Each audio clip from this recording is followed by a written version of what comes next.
Ndinokugamuchirai mangwanani nhama dzangu. Mwari wenyasha vakuchengetei, Mwari werugare vakurwirei vakugonesei.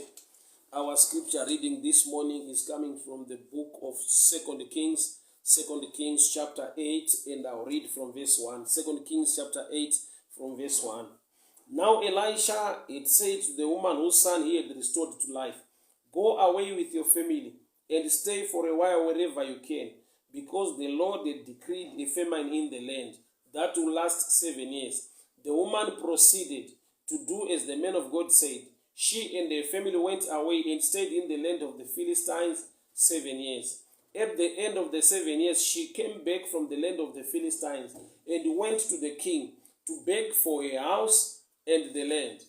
And the king was talking to Gehazi, the servant of the man of God, and he said, 'Tell me about all the great things Elisha has done.' Just as Gehazi was telling the king how Elisha restored the dead to life, the woman whose son had been brought back to life came to beg the king for a house and a land. Gehazi said, 'This is the woman, my lord, the king, and this is her son, whom Elisha restored to life.' The king asked the woman about it, and she told him. Then he assigned an official for a case and said to him, 'Give back everything that belonged to her, including all the income from her land, from the day she left the country until now.'" May the Lord bless the reading of his word. Nyaya ndinayo mangwanani ano inauya ndapa title yokuti evidence kana kuti umbowo. Evidence kana kuti umbowo. Pana amai vane request yavainayo, vane chichemo chavari kuenda kuna mambo kuti vandogadzirisirwa. The Shunammite woman wanga waudzwa na prophet Elisha kuti kuchange kuine famine for 7 years. Buda hako munyika ino wozodzoka. So mukadzi paadzoka, she wants her land and her house. Ari kuda imba yake nemunda wake kuti zvidzorerwe kwaari. So auya in the presence of the king, aine request, aine chichemo. Sezvatinongoita kuti tinouya pamberi paMwari tine marequest, tine zvichemo zvatinazvo, tine nyaya dzinotinetsa nekutirwadza dzatinoda kuti Mwari vagadzirise zviendeke muupenyu hwedu. So mukadzi pauya in the presence of the king, asvikawo mambo vachitaura naGehazi mumba. Nyaya iri kutaurwa mumba umu inyaya ine chekuita nemamiracles aiitwa naElisha, zvikuru sei miracle yemwana akafa akamutswa. Zvoreva kuti amai pavari kuuya in the presence of the king, vari kusvika muine nyaya irimo, nyangwe ivo vaine nyaya yavanoda kupa kuna mambo kuti inzwike, asi ivo vari kusvika mupresence yamambo mupalace mune nyaya irimo iri kukurukurwa. So pano ndine nyaya mbiri, nyaya yamambo nenyaya yaamai avo, chichemo chaamai uye nyaya iri kutaurwa mukati memba. Bandafara kuti nyaya iri kutaurwa mukati memba iri kuwirirana nenhau yaamai yavari kuuya nayo. Tiri kuti kudini? Amai pavauya in the presence of the king vane a prayer request. Vasati vataura chichemo chavo kuna mambo, mambo vagara vachikurukura naGehazi, ende Gehazi ataurira mambo kuti Elisha munhu waMwari ane mwana waakanamata, pawaakanamatira anga akafa akamuka. So amai pavari kupinda in the presence of the king, vari kupinda as evidence or something tangible to the story iri kuudzwa mambo naGehazi. Nokuti pavakangopinda a step into the presence of the king, Gehazi ndokubva ati, mambo, nyaya nandichitaura, this is the woman and this is her son, whom Elisha restored to life. Kureva kuti amai vakava evidence kunyaya iri kukurukurwa pakati paGehazi namambo. Nyangwe amai vaine chichemo nerequest yavanoda kuti vabatsirwe namambo, but kupinda kwavo in the presence of the king vaine mwana, vapinda firstly as evidence to the case that is being discussed. So amai ava pavakapinda as evidence, zvakafadza Gehazi uye zvikafadza mambo. Munhu wese paanouya in the presence of God aine chichemo, there must be something that pleases God on you, with you, or about you. achipinda mupresence yamambo, pane kufara kwakaitika nekuda kwekuti nyaya yanga isingori nyaya iri kutaurwa, but yakava neevidence, nekuti ndivo amai vapinda vakabata mwana. Gehazi ndokubva ati, mambo, ava ndivo amai, uyu ndiye mwana. Ava ndivo amai, uyu ndiye mwana wavo wavainaye. Bible rangu rinoti faith is the evidence of things hoped for. Bible rangu rinoti without faith you can't please God. Bible rinoti faith without works, kutenda kusina mabasa kwakafa. So which means kutenda, faith, chinhu chiri muremu yezvinhu zviri tangible, zvinhu zvinobatika, zvinhu zvinooneka. Haisi belief inenge iri mumwoyo memunhu bedzi, but zvinosvika parlevel yekuti zviri tangible, zvinobatika. So chinhu chinonzi evidence kana kuti umbowo ndo chinokonzera kuti nyangwe mumatare edzimhosva nyaya ichijajwa nejaji haagone kupa the final judgment kana paleka enough evidence.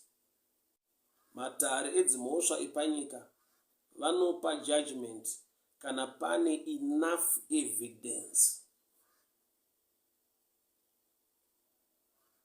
So in the kingdom of God kune evidence inofanirwa kunge iine munhu, nyangwe munhu aine chichemo, ane request.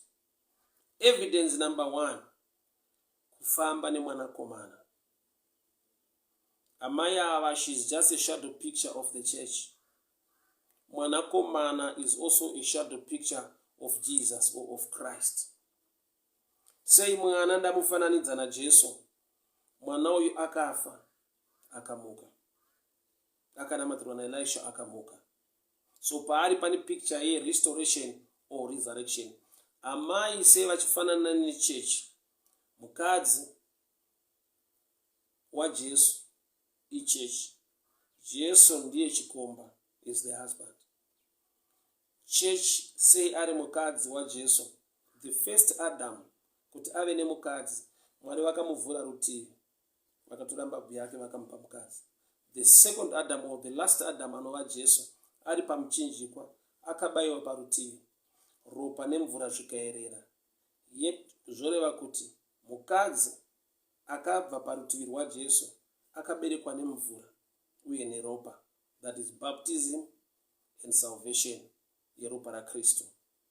So mukadzi represents the church, the son represents Christ. Zvoreva kuti church is suma believers now. Evidence number 1, while we are in the presence of God, uine chichemo, une kurwadziwa upenyu hwakaoma, you must walk with him, kufamba na Kristu. Kristu haagumire pakuva a person only, but he is also the word. So not in the beginning was the word was with God, and the word was God, and the word became flesh. Kureva kuti iye Kristu paakava nyama akava munhu, he is also the word. So evidence number 1, you must walk with the word, in the word, or as the word leads. So amai vari kuuya vakabata mwana, ichechi iri kuuya yakabata shoko raMwari, ichechi iri kuuya. Why? Nekuda kwekuti Mwari muranda weshoko rake kwete wemashoko edu. Kuda kuti nyangwe ndine zvichemo, ndine zvinorema nezvinorwadza, ndinofanira kugara ndiri mushoko raMwari, ndinofanira kufamba ndiri mushoko raMwari. Amai ava mu7 years famine, chinhu chavasina kusiya kuramba vachifamba nemwanakomana. No matter zvinhu zvinogona kurema nekurwadza, but kufamba naKristu, kufamba uri mushoko raMwari zvinokosha. Regedza kufamba wega, famba uina Kristu, famba uine shoko, famba uine kutenda. So amai ava vari kuuya vakabata mwanakomana wavo, kuti vari kuuya vane evidence in the presence of the king. Matthew chapter 6 verse 6 inoti, when you pray, endai pakavanzika, muvhara door, the God who sees in privacy or in secret will reward you. The reward is connected to what God sees more than what God hears. Remember Matthew chapter 6 verse 6 is teaching concerning prayer, but ine chekuita nezvinooneka kudarika zvinonzwika. which means evidence. Enai pakavanda muvhare door. The God who sees what you do in secret will reward you. So the reward is connected to what God sees. Minduro, answer, a reward in a connection. I will read Matthew chapter 6 verse 6. When you pray, go into your room, close the door, and pray to your Father who is unseen. Then your Father who sees what is done in secret will reward you.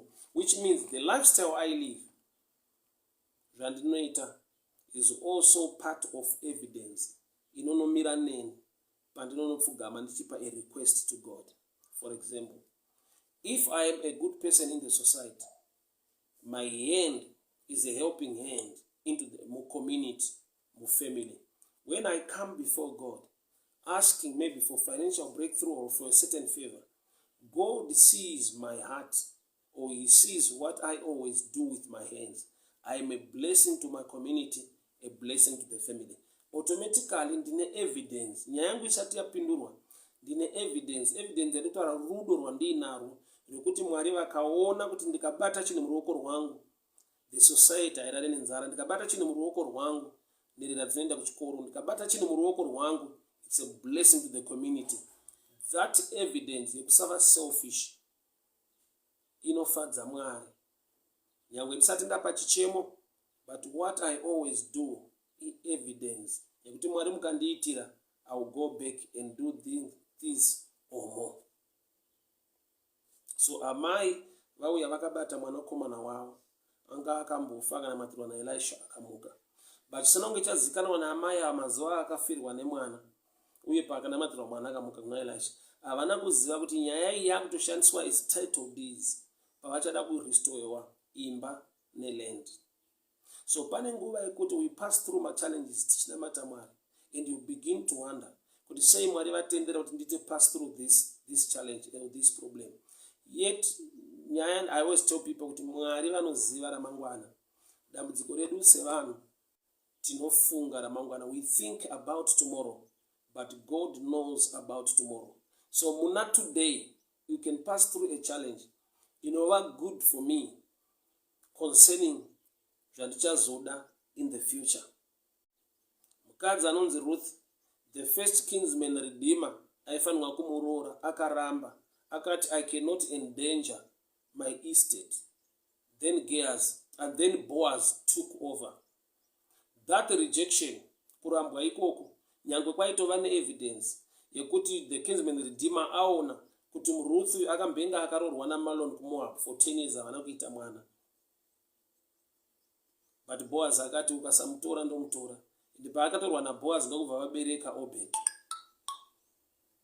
Zvoreva kuti kurambwa kwake nyangwe kwaiva nehumbowo, it was good for her, nokuti wakazotorwa naBoaz, the man who owned the field. Challenges in life are there and they are real. But the truth is, continue to walk with the word, or to continue to walk in the word. Why? Nokuti kuramba uchifamba na Kristu, kufamba ne evidence yekuti I will bounce back, I will be restored. Nokuti amai ava pavaida kudzorerwa munda wavo nemba yavo, mwana wavo akabata anongorepresenta restoration nokuti akambofa akamuka. And ukazvitarisa mwana uyu paakanamatirwa naElisha, Bible rinoti he sneezed 7 times before he came back to life. Amai ava famine yakauya for 7 years. So mwana uyu ane something common nechichemo china amai vake. Why? Nokuti paakanamatirwa akasiniza 7 times. 7 is just a picture yemakore, time yefamine yakagara amai muland yemaPhilistines for 7 years. People of God, hear me very well. Evidence yavari kufamba nayo kuti tinoda kudzorerwa munda nemunda nemba yedu. Mukomana wavainaye akambenga akafa ndokubva amuka. That's a picture of restoration or a picture of resurrection. Kurati amai vakabata zvavari kukumbira pavakabata ruoko rwemukomana uyu. Vari kuda kudzoreredzwa, vari kuda kurestorewa. Mwana uyu akaitwa restored back to life. So kufamba nekurarama uri mushoko raMwari, wakabata answer already. wakabata eclue yezvaunoda kuti Mwari vakuitire. Bible rinoti, the king asked the woman about it, and she told him. Then he assigned an official to her case and said to him, give back everything that belonged to her, including all the income from her land, from the day she left the country. Remember, it was during the time of famine, the 7 years. But mukadzi padzoka ari kunzi zvanzi namambo to the official, give her, mupei zvakawanikwa mumunda pa 7 years dzakanga kuine famine. This statement is quite strange. Famine, nguva yekuti hapana chinobuda zvinhu zvakaoma. Amai avadzoka after 7 years of famine. Mambo ndopaari kuudza muranda wake kuti ngavapiwe zvakawanikwa zvese mumunda mavo during the time of famine. Semazuva atiri iwo ano, ekuti the economy is not all right. COVID-19 yakasheka mabusiness ese. It's more like a picture of famine. But there is God in heaven. Vanokonzera a produce even during the time of famine. Mwari ngavakuropafadze. Gona kukohwa nekubata zvinhu mumazuva ekuoma. Mazuva ekuti hakuna mvura yanaya kune famine. Mukadzi uyu adzoka ari kunzi give everything chakawanikwa mumunda make during the time of famine. Munguva yekuoma kwezvinhu, ropafadzwa naMwari. Iva nerimwe goho risiri kubva pakuti une zvawakaita, riri kubva pakuti Mwari wako une zvaari kukuitira. Tine zvatinowana nokuti pane zvataita. Pane zvatinofanirwa kuwaniswa naMwari nokuti Mwari unoita mishamiso, unoita minana. Zvanzi restore, give her whatever produce yakawanikwa mumunda during the time she left the country until now. Ari kwaari kunyika yaari, kunyika yevaFilistia for 7 years. Munda wake une zvauri kuita, une produce, une zviri kubuda imomo. Ndiri kunamata mangwanani ano kuti mumazuva ekuoma nekunetsa kwezvinhu itirwa nyasha naMwari. Sangana nerimwe goho risingabve pakuti mvura yanga yanaya, rinongobva pakuti ndakateerera kutaura kwemuranda waMwari ndadzoka. Ndakateerera kunzi pamuno for 7 years ugodzoka. But paari kudzoka, ari kudzoka achinzi munda wake une produce yaivamo yaanofanirwa kupiwa. Mwari ngavakuropafadze mudikani, Mwari ngavakukomborere.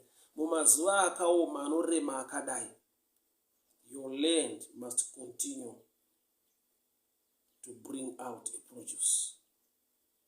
Ruoko rwako mumazuva akaoma kudai ngaabate zvine pundutso. Wega unobva wapupura nekuziva kuti it's only by the grace of God. The produce of the land from the year she left the country. Yet it was during the time of famine, 7 years. Mukadzi padzoka, mambo vari kuti give her what belonged to her, including all the income from the land. But the land was blessed to an extent that even during the famine, there was a produce. Zvinhu zvakaoma, zvinhu zvichinetsa. Mwari ngaakupe kukohwa. Sangana nenyasha, sangana neopportunity, sangana nefavor, sangana nefinancial breakthrough. Inowanikwa, kwete nekuti masystems akanaka. But even during the famine, may God bless you. Mwari ngaakupe favor, an anointing that will stand and produce even during the famine. May the good Lord bless you. May the good Lord restore you. May the good Lord favor you. He is a God of restoration. He is a God of miracles. Even during the famine, munda wako ngauve negoho.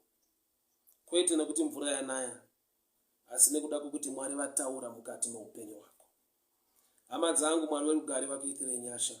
So happy to see you online. Mwari vakuchengetei, Mwari vakugonesei. Mighty situation, may the good Lord bless you and protect you. Pastor Moses Ufumeli pakadiko pa island, may the good Lord protect you. Mai Murgira Nyamunda, may the blessing of the Lord be upon your life. Mai Mwendamberi, may the good Lord protect you. Sister Yvonne Chaipa, so happy to see you online. May the good Lord bless you. Sister Evangelist Gatawa, God bless you. Mbiropa Mairesira, may the good Lord protect you. Liberty Mohamba, God bless you. Maindawana Jane Gumbula, may the good Lord bless you. Josimu Pakati, may the good Lord favor you. Wendi Mohau, may the good Lord bless you. Nyashadzwanzwe Mwari wakuchengete. Sister Lamini, may the good Lord bless you. Thank you so much. God bless you. God bless you. Mwari wakitire nyasha. Patience Jongwe, may the good Lord protect you. Koma Bright Mafua, may the good Lord bless you. Mwari wakitire nyasha, Mwari wakuchengete. Maichi Gwidi, may the good Lord protect you. Thank you so much, people of God, for tuning in. Maita engwa blessing pakadiko pa Midrand. I hope things are alright. Mwari wakitire nyasha zvikuru. Thank you so much. Thank you so much. Thank you so much. Thank you so much. Ropafadzwai Mwari wakitire nyasha. Sister Pauline Mudikani, may the good Lord bless you and protect you. Nyasha dziwanzwe Mwari wakugirei, Mwari wakuchengete. God bless you. God bless you. God bless you. God bless you. Tisanzwe zvakare mangwana nenyasha dza Mwari. God bless you, people of God. A good day to you. Ropafadzwai wanirwa nyasha. Umazuva ekuoma kwakadai. May your land continue to produce. Minda yenyu ngaive nezvinobatika. Umazuva akaoma kudai. Maoko ngaatakure ropafadzo. Like this Shunammite woman. But even for 7 years the famine, her land yakava ne produce. Bye bye. God bless you.